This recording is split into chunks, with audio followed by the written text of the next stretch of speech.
Hi hello welcome to flavours of Nellai. இன்றைக்கி நம்ம கிச்சனில் ஈஸியான கேக் ரெசிபி தான் பார்க்க போகிறோம். இந்த கேக் செய்கிறதுக்கு மைதா தேவையில்லை, பட்டர் தேவையில்லை, எக் தேவையில்லை, ஓவன் கூட தேவையில்லை. நம்ம வீட்டில் இருக்கக்கூடிய பிஸ்கட்ஸ் வச்சுட்டு ஈஸியாக, டேஸ்டியாக, ரிச்சாக இந்த சாக்லேட் கேக்கை நம்ம செஞ்சு முடிச்சிடலாம். ஈஸியான பிஸ்கட் சாக்லேட் கேக் செய்கிறதுக்கு தேவையான பொருட்கள் என்னென்னு பார்க்கலாமா? வாங்க வீடியோக்குள்ளே போகலாம். 4 பேக்கெட் ஓரியோ பிஸ்கட்ஸ், ஒரு packet 120 gram, 1/4 teaspoon baking soda, 1 teaspoon baking powder, 1 teaspoon vanilla essence, 3 tablespoon powder sugar, 400 ml பால்.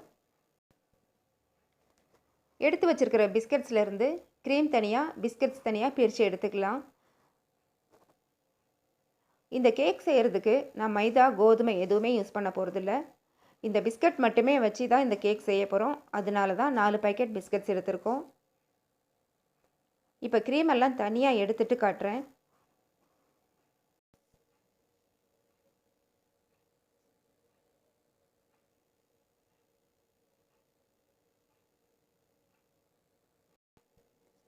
கேக் செஞ்சு முடித்ததும் அதை 2 லேயராக கட் பண்ணிவிட்டு நடுவில் இந்த க்ரீம் எல்லாம் வைக்கணும்.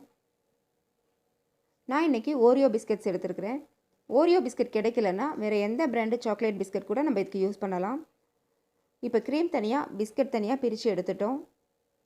இப்போ இந்த பிஸ்கட்ஸ் எல்லாம் நல்லா பவுடர் பண்ணி எடுத்துக்கலாம். ஒரு மிக்ஸி ஜார் எடுத்துட்டு அதில் நம்ம எடுத்து வச்சுருக்கிற பிஸ்கட்ஸை மட்டும் குட்டி குட்டியாக உடச்சி போட்டுடலாம். பிஸ்கட்ஸை முழுசாகவே போட்டு பவுடர் பண்ணுறதா இருந்தாலும் பண்ணிக்கலாம். எப்படி பவுட்ரு பண்ணினாலும் நம்ம அதை ஒரு தடவை நல்லா சலித்து எடுத்துக்கணும். அதில் கொஞ்சம் கூட பிஸ்கட் பீசஸ் இருக்கக்கூடாது. இப்போ பிஸ்கட்ஸ் நிறைய இருக்கிறதுனால நான் 2 தடவையாக பவுடர் பண்ணி எடுத்துகிட்டு வரேன். பிஸ்கட் பீசஸ் கொஞ்சம் கூட இருக்கக்கூடாது. அதுக்கப்புறம் நம்ம கேக் பேட்டர் பண்ணும்போது அது கட்டி கட்டியாக இருக்கும், அப்புறம் நல்லா இருக்காது. இப்போ பிஸ்கட்ஸ் எல்லாத்தையும் பவுடர் பண்ணி எடுத்துகிட்டு வந்து சலித்து எடுத்துட்டேன். இப்போ இந்த பிஸ்கட் பவுடர் கூட baking powder, powder sugar, baking soda இது எல்லாத்தையும் சேர்த்து நல்லா கலந்து எடுத்துக்கணும்.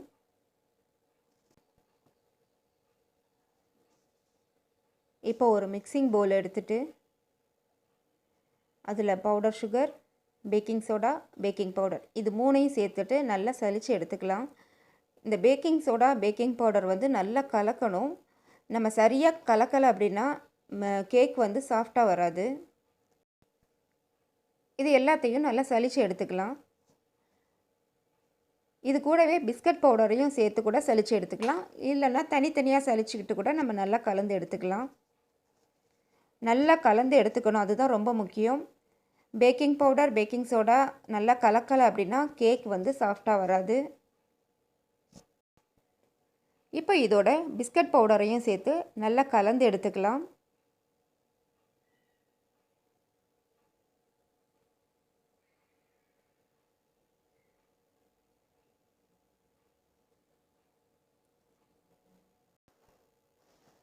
பவுடராக இருக்கும்போதே நல்லா கலந்து எடுத்துக்கணும். பால் சேர்ந்ததுக்கப்புறம் கலக்கலாம்னு நினச்சோம் அப்படின்னா அது ஒன்றா கலக்காது.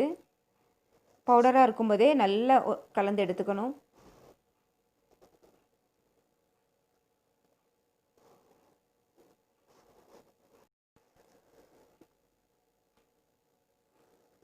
இப்போ இதை ஒரு விஸ்க் வச்சு நல்லா கலந்து எடுத்துக்கிறேன்.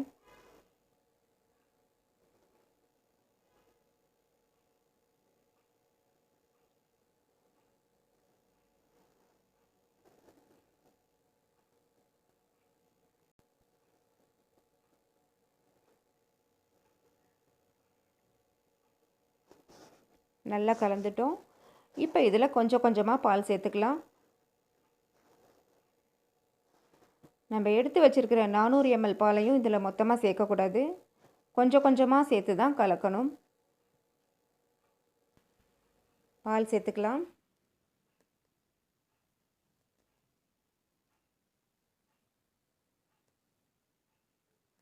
ரொம்ப திக்காக இருக்குது, இன்னும் கொஞ்சம் பால் சேர்த்துக்கலாம்.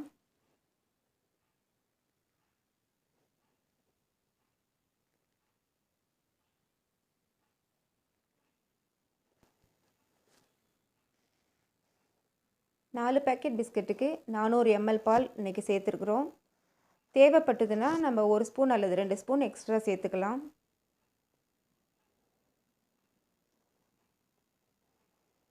பால் எல்லாத்தையும் சேர்த்துட்டு நல்லா கலந்து எடுத்துக்கலாம்.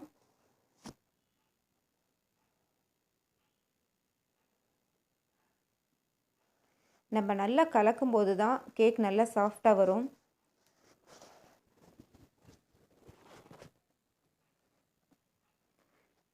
எடுத்து வச்சிருக்கிற 400 ml பாலையும் சேர்த்துட்டோம். இப்போ இதை நல்லா கலந்து எடுத்துக்கலாம்.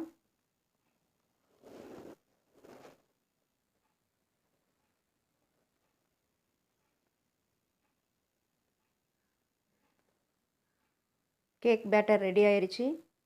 இந்த கன்சிஸ்டன்சிக்கு நம்ம கேக் பேட்டர் ரெடி பண்ணி எடுத்துக்கணும். இப்போ இதை கேக் டின்னில் விட்டுடலாம்.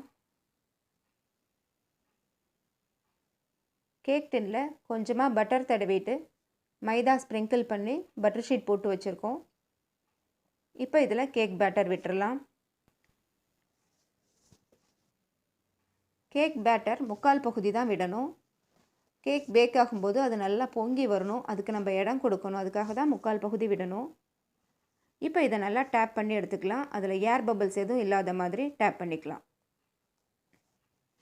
நம்ம இன்றைக்கி குக்கரில் தான் கேக் செய்ய போகிறோம். குக்கரில் கேக் செய்ய போகிறதா இருந்தால் நம்ம கேக் பேட்டர் ரெடி பண்ணுறதுக்கு முன்னாடியே குக்கரை சூடு பண்ண ஆரம்பிச்சிடணும். குக்கர் சூடாகிட்டுருக்கிற நேரத்தில் நம்ம அந்த கேக் பேட்டர் மற்ற விஷயங்களெல்லாம் பார்த்துக்கணும். குக்கரில் கொஞ்சமாக சால்ட்டு போட்டுட்டு அதில் ஒரு ஸ்டாண்டு வச்சு அதுக்கு மேலே கேக் டின்னை வச்சு மூடி போட்டிருக்கோம். குக்கருக்கு விசில் கேஸ்கெட் போடக்கூடாது. ஸ்டவ் லோ ஃப்ளேமில் தான் இருக்கணும், ஹை ஃப்ளேமில் இருக்கக்கூடாது. இது ஒரு 30-35 மினிட்ஸ் பேக் ஆகட்டும். நம்ம அது வரைக்கும் வெயிட் பண்ணலாம். 35 மினிட்ஸ் ஆயிடுச்சு. நல்ல வாசனை வருது. இப்போ குக்கரை ஓப்பன் பண்ணி பார்த்துடலாம்.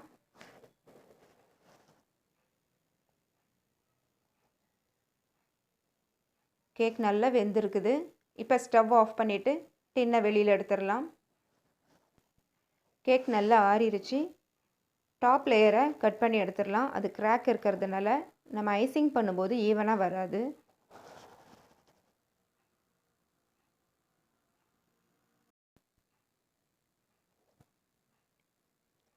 பொறுமையாக கட் பண்ணணும். கேக் ரொம்ப சாஃப்டாக இருக்குது.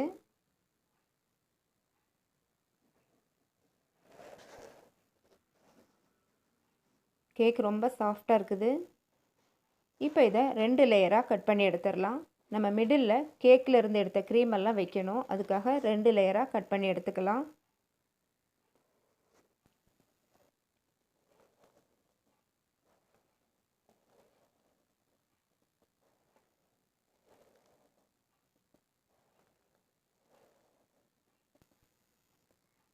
கேக் நல்லா சாஃப்டாக இருக்குது. பிஸ்கட்டில் செஞ்ச கேக் மாதிரியே இல்லை, ரொம்பவே சாஃப்டாக இருக்குது. சூப்பராக இருக்குது. இது நடுவுலலாம் கொஞ்சம் சூடாக இருக்குது. அதில் ஆவி வருது பாருங்கள். இது கொஞ்சம் ஆறட்டும். எப்போவுமே கேக் சூடாக இருக்கும்போது ஐசிங் பண்ணக்கூடாது, அது மெல்ட் ஆகிடும். பிஸ்கட்ஸில் இருந்து எடுத்த க்ரீம் எல்லாம் நம்மக்கிட்ட இருக்குது. இப்போ அதை கேக் ஆறினதும் அதுக்கு மேலே வச்சிடலாம். கேக் நல்லா ஆறிடுச்சு. இப்போ 2 லேயராக கட் பண்ணியிருக்கிறோம். ஒரு லேயர் மேலே நம்ம அந்த க்ரீம் எல்லாம் வச்சிடலாம். கேக் கட் பண்ணும்போது சென்டரில் இந்த க்ரீம் இருக்கிறது பார்க்குறதுக்கு ரொம்ப அழகாக இருக்கும். பிஸ்கட்டில் செஞ்ச கேக்குன்னு சொன்னால் யாரும் நம்பவே மாட்டாங்க. அந்த அளவுக்கு டேஸ்ட்டும் சூப்பராக இருக்கும், பார்க்குறதுக்கும் ரொம்ப நல்லாயிருக்கும். நம்ம 2 லேயராக வேணாலும் கட் பண்ணலாம், 3 லேயராக வேணாலும் கட் பண்ணலாம். அது நம்மளோட சாய்ஸ் தான். இப்போ இந்த க்ரீம் எல்லாத்தையும் வச்சுட்டு காட்டுறேன்.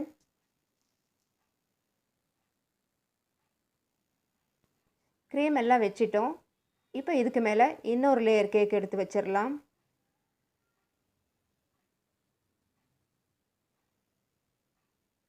இதை இப்படியே கட் பண்ணி சாப்பிட்றதா இருந்தாலும் நல்லாவே இருக்கும். இதுக்கு மேலே சாக்லேட், ஃப்ரெஷ் க்ரீம் இது வச்சு டெக்கரேட் பண்ணி சாப்பிட்டா பார்க்குறதுக்கும் நல்லாயிருக்கும், டேஸ்ட்டும் இன்னும் கொஞ்சம் எக்ஸ்ட்ரா கிடைக்கும். நான் இன்றைக்கி டார்க் சாக்லேட் மெல்ட் பண்ணி விட போகிறேன். நம்மக்கிட்ட சாக்லேட் இல்லைன்னா சிம்பிளாக கொக்கோ பவுடர் வச்சு ஒரு சாக்லேட் கனாஷ் ரெடி பண்ணி கூட இதில் சேர்க்கலாம். என்னோட ராகி சாக்லேட் கேக் வீடியோவில் சாக்லேட் கனாஷ் எப்படி செய்கிறதுங்கிறத நான் போட்டிருக்கேன். அந்த லிங்க் கீழே கொடுக்குறேன், போய் பார்த்துக்கோங்க. தேவையான அளவு டார்க் சாக்லேட் எடுத்துகிட்டு டபுள் பாயிலிங் மெத்தடில் மெல்ட் பண்ணி வச்சுருக்கிறேன். இப்போ அதை தான் கேக் மேலே விட போகிறேன்.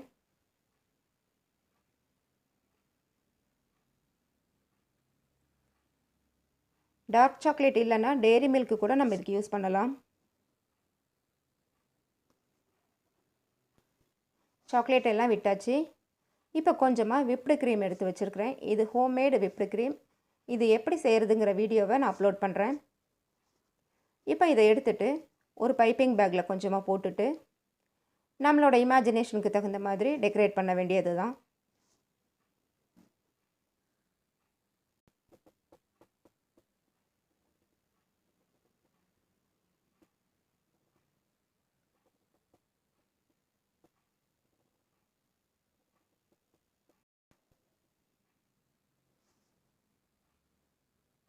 பெருசாக எதுவும் டிசைன் பண்ணணுங்கிறதுல நம்மளுக்கு தோணுன்னா சின்ன சின்ன டிசைன் கூட பண்ணலாம். நீட்டாக பண்ணணும். செய்கிறத நீட்டாக செஞ்சோன்னா அழகாக இருக்கும்.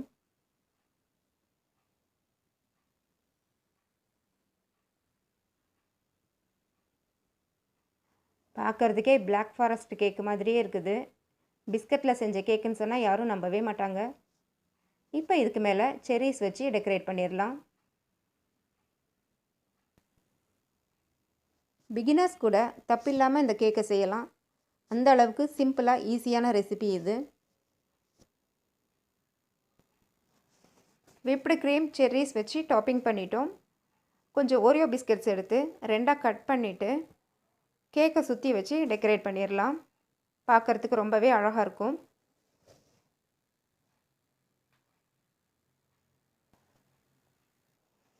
ஓரியோ பிஸ்கட் கேக் ரெடி ஆயிடுச்சு. இந்த வீடியோ பார்த்துட்டு நீங்களும் கட்டாயம் ட்ரை பண்ணி பாருங்கள். செஞ்சு பார்த்துட்டு உங்களோட லைக்ஸ் கமெண்ட்ஸ் எங்களுக்கு அனுப்புங்க. ஃபர்ஸ்ட் டைம் நம்ம சேனலை பார்க்குறீங்களா? மறக்காமல் சப்ஸ்கிரைப் பண்ணுங்கள். உங்களோட ஃப்ரெண்ட்ஸுக்கெல்லாம் ஷேர் பண்ணுங்கள். தேங்க்யூ.